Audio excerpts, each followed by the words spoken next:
Shalom Bapak Ibu dan saudara-saudari yang terkasih di dalam Tuhan. Kebenaran saat ini berjudul kebaikan Allah. Saudara-saudara, kita sering mengatakannya. Kita juga sering mendengar bahwa Allah itu baik. Allah sungguh baik dan sangat baik. Sebenarnya apa ukuran kebaikan yang kita pahami mengenai Allah tersebut? Kebaikan Allah yang luar biasa telah dimulai sejak Allah menciptakan manusia. Allah menciptakan manusia sebagai anaknya, ya. Itulah sebabnya Alkitab mencatat bahwa Adam adalah anak Allah.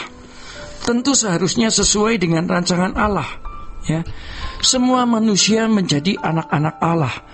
Inilah kebaikan Allah, di mana makhluk ciptaan yang disebut manusia ini diciptakan sebagai anak Allah dan dikehendaki memiliki kemuliaannya. Allah tidak berkeberatan, ya, kalau makhluk ciptaan ini memiliki kemuliaannya, memiliki keagungan Allah atau nilai yang tinggi dari Allah sendiri. Jadi kalau di dalam Roma 3 ayat 23 dikatakan manusia kehilangan kemuliaan, ya, di situ tersirat bahwa memang pada mulanya manusia itu dikehendaki oleh Sang Khalik, yaitu Bapa di surga, untuk memiliki kemuliaan Allah. Kita membaca di dalam Alkitab, ya, bahwa rancangan dari Sang Khalik adalah agar manusia memiliki kemuliaan Allah. Namun itu tidak diraih dengan mudah atau tidak diberikan dengan cuma-cuma, ya.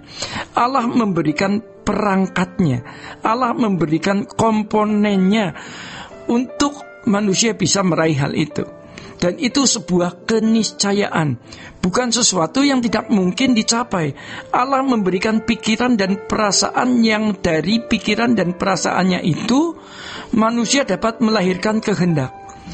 Jikalau manusia setia kepada Bapa, di mana ia mengisi pikiran dan perasaannya dengan kebenaran, maka ia bisa mencapai kemuliaan yang Allah sediakan, yang bisa dikenakan manusia dan menjadi milik abadi atau milik kekal.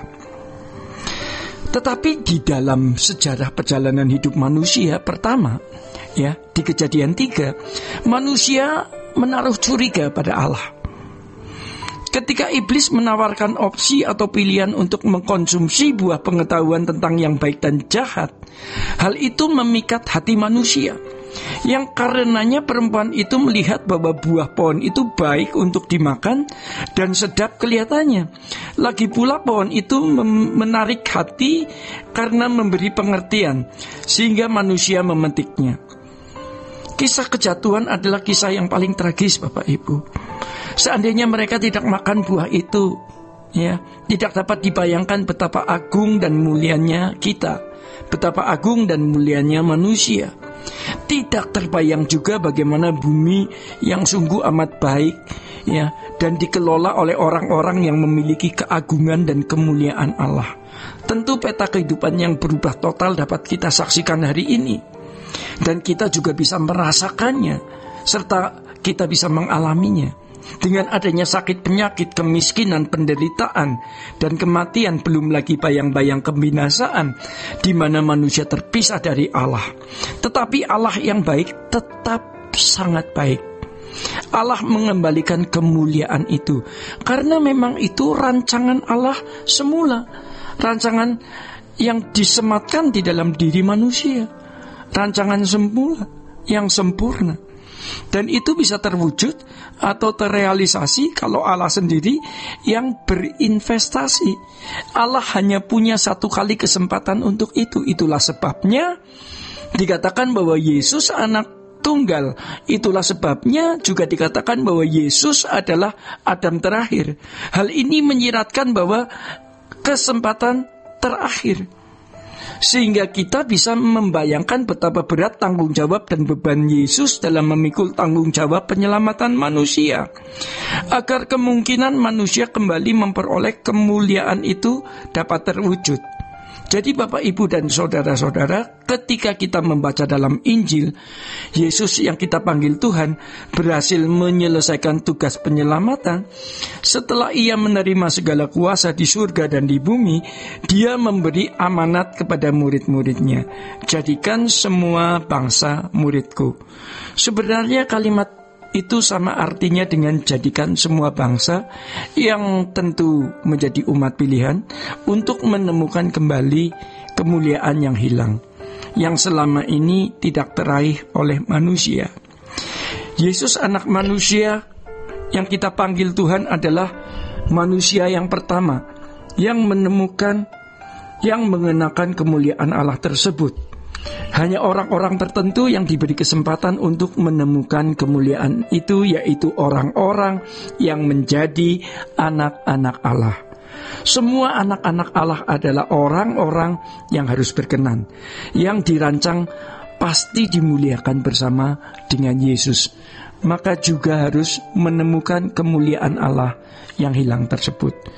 Bapak, Ibu, dan saudara-saudara yang terkasih di dalam Tuhan, dahulu kita tidak pernah berpikir sejauh itu. Tetapi sekarang kita tahu kalau seseorang menjadi anak-anak Allah, dia tidak bisa menghindar.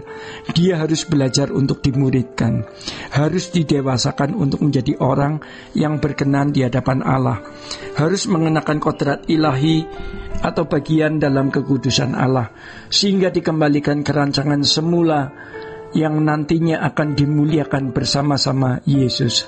Hal ini tidak berlebihan, sebab proyeksi anak-anak Allah adalah dimuliakan bersama dengan Tuhan Yesus.